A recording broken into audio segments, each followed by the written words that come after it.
The budget next month, it looks to be a nightmare of tax and spending increases.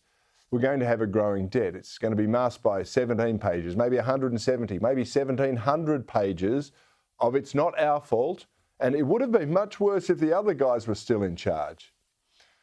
It's likely that the actual deficit will be less than they're forecasting, though, and I've got to say, this has got nothing to do with Labor's management, and it's got everything to do with the price of commodities. The things we're not allowed to use, like coal and gas and iron ore, which we can export to people who use coal and gas to turn it into steel. Labor, of course, will claim the credit for a reduced deficit, but I tell you, if they were worth their salt, they'd actually deliver a surplus in the face of such windfall profits and the lack of COVID spending.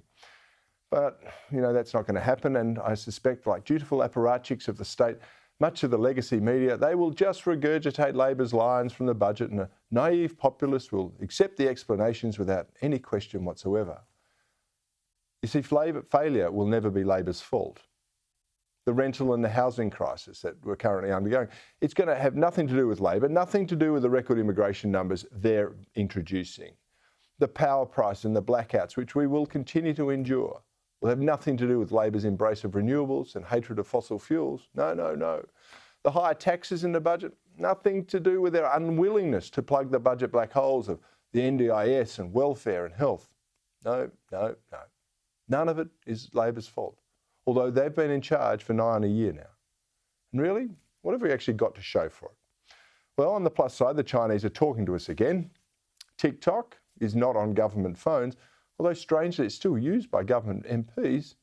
And our bureaucrats, they're so enlightened now, they can't yet define what a woman is.